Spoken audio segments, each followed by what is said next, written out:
Ok, salut et bienvenue à toi sur ma chaîne pour cette toute première vidéo. Du coup, moi je m'appelle Alexandra, j'ai 21 ans et je suis en fac de lettres. Et ça faisait déjà un moment que je voulais me lancer sur Booktube, mais j'avais jamais eu le courage. Donc voilà, c'est chose faite.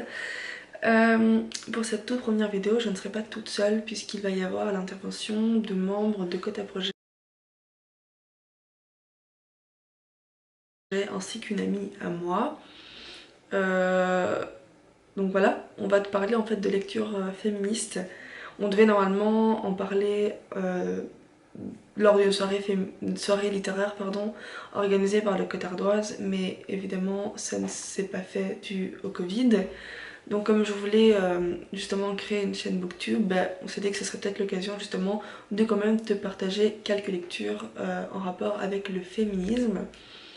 Du coup voilà, je sais pas ce que je peux dire de plus, à part que je te mettrai en barre d'infos le lien qui renvoie au Quota Projet, donc qui vont te donner plus d'informations sur leur projet. Donc il y aura le Cotardoise qui tourne son projet autour de la littérature et de la langue française, le Cap-Signe qui vise à sensibiliser sur la culture sourde et les moyens mis en place pour les étudiants dans les universités, et l'Angela, dans le code dans lequel je fais partie, qui est un code à visée féministe, donc sensibiliser les gens à la cause féministe évidemment.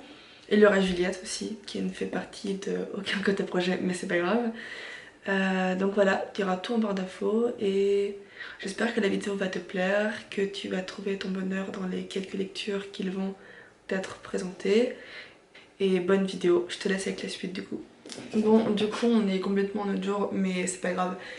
Du coup, moi je voulais vous dire que j'avais lu Nous les filles nulle part et j'avais envie de vous parler de ce livre.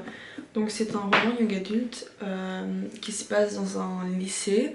C'est Grace qui va débarquer dans sa nouvelle école et elle va apprendre que dans le courant de l'année précédente, une jeune étudiante s'est faite violer. Et quand elle a porté plainte, personne ne l'a cru. Euh, Elle s'est fait harceler en fait à tel point qu'elle a dû changer de lycée ainsi que de ville. Et donc évidemment Grace ça la révolte. Je pense que ça révolterait en fait beaucoup de personnes, dont moi. Donc avec ses nouvelles camarades, elles vont décider de créer un mouvement qui s'appelle un mouvement anonyme, du moins au début, Nous les filles de nulle part. Et l'objectif va être mais du coup de retrouver ces garçons et les mener en fait en justice et pour qu'ils en fait font face à bah, leur crime. Et il va y avoir également un second objectif, je dirais indirect, de ce mouvement. Je pense pas que ça a été genre délibérément dit par les créatrices, mais ce serait de libérer la parole des jeunes lycéennes. Donc c'est-à-dire qu'il il va y avoir des rassemblements où les jeunes lycéennes en fait vont venir témoigner de leur mauvaise expérience du coup avec des garçons. Elles ont été insultées, humiliées, agressées, touchées, enfin plein d'horreurs. Et ça va en fait au fur et à mesure des témoignages, ça va amener à plus de personnes à témoigner également. Et du coup j'ai trouvé que c'était un beau message qui disait en gros vous n'êtes pas seul et à partir du moment où vous êtes bien entouré, on est plus forte et on peut s'en sortir. Et donc je trouvais ça hyper important, surtout si des jeunes personnes en fait lisent ce bouquin. Et une autre chose que j'ai beaucoup appréciée aussi, c'était les messages qu'il y avait notamment par rapport à la culture du viol. Donc je me souviens d'un passage qui disait clairement que la victime n'était jamais coupable de son viol en fait, de son agression, peu importe ce qu'elle portait, peu importe ce qu'elle avait bu, peu importe si au début elle dit oui et puis ensuite elle dit non. Enfin voilà, c'est vraiment quelque chose que j'ai beaucoup aimé. Donc comme je disais, c'est pour un public qui est... C'est destiné à un public plus jeune. Et je me dis si ça peut leur faire prendre conscience de ça, c'est super. Ouais, voilà. Donc bah, je vous laisse avec la suite et je vous retrouverai sans doute à la fin de la vidéo.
Hello!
Le livre dont j'avais envie de parler, c'est Moi Tituba sorcière de Maryse Condé.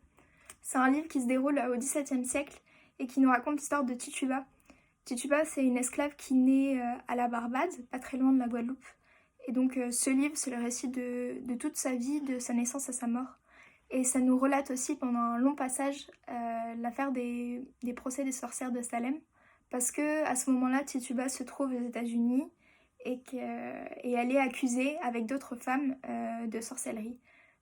Ces femmes qui sont accusées sont pas coupables, sont simplement des femmes qui rentrent pas trop dans les cases de la société de l'époque, parce qu'elles sont un peu trop indépendantes, parce qu'elles sont pas sous l'autorité d'un père, d'un frère ou d'un mari, parce qu'elles sont un peu guérisseuses, ou bien parce qu'elles sont étrangères.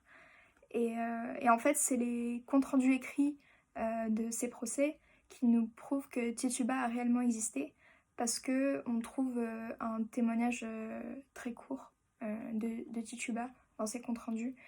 Mais à l'époque, personne n'a jugé intéressant de se demander qui elle était et ce qu'elle était devenue à l'issue des procès, parce que c'est une esclave, parce que c'est une femme et parce que c'est une femme noire.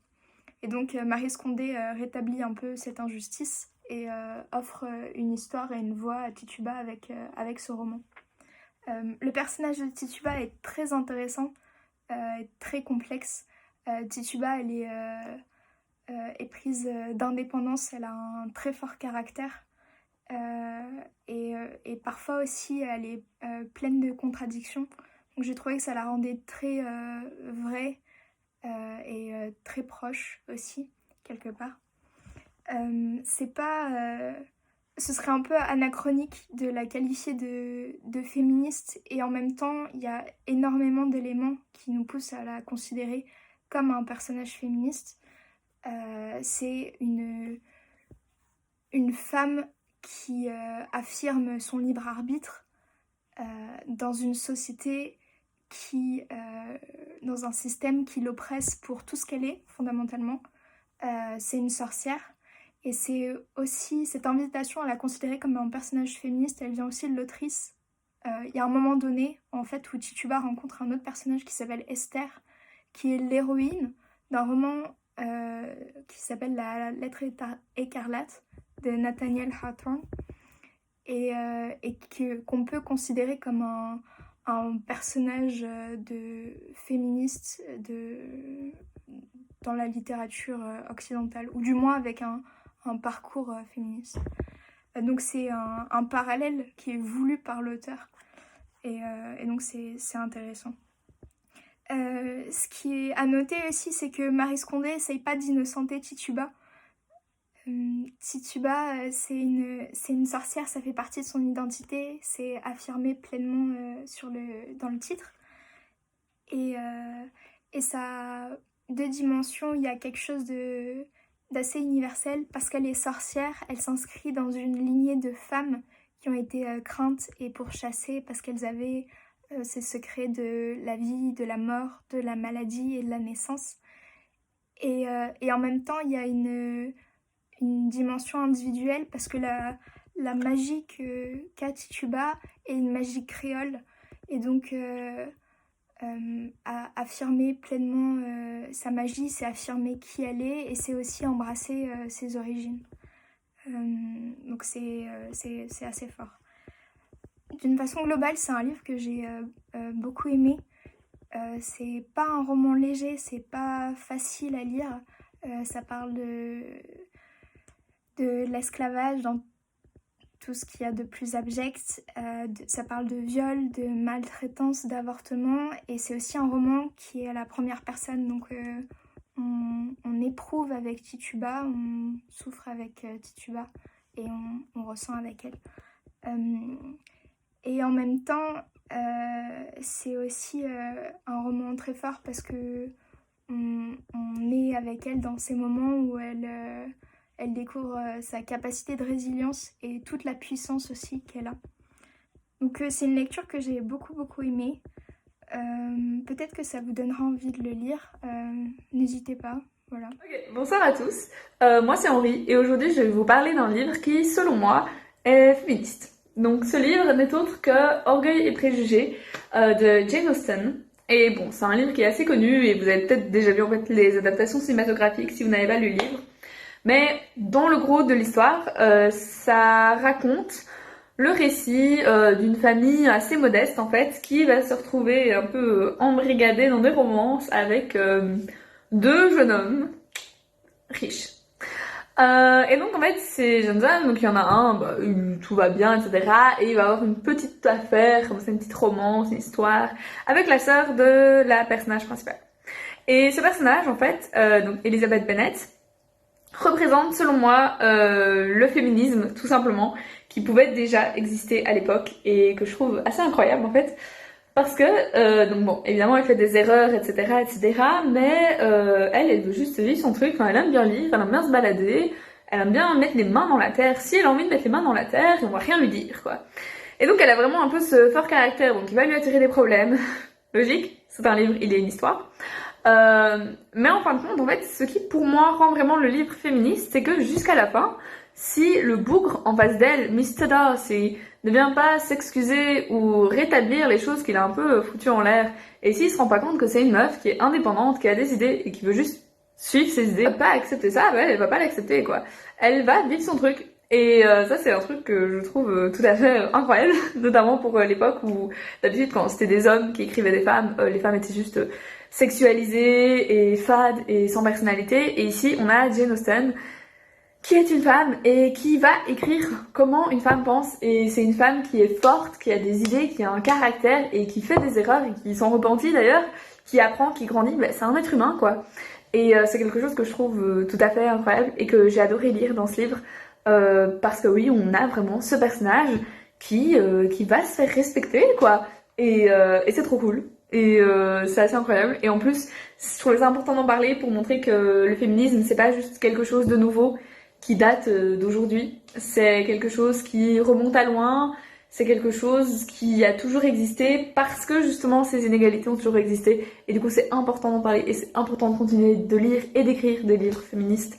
Et sur ça, voilà, du coup, je vous recommande ce livre. Et évidemment, le combat ne s'arrête pas là, mais c'est un bon début.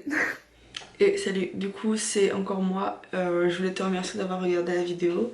J'espère que ce petit format t'a plu et que si jamais ça t'a plu, tu peux t'abonner à la chaîne pour pouvoir du coup voir les autres vidéos quand elles sortiront. N'hésite pas également à t'abonner aux pages des Côtés Projets et également à ma page Instagram pour les livres que je mettrai tout en barre d'infos, donc comme ça tu auras le temps de checker si tu en as envie.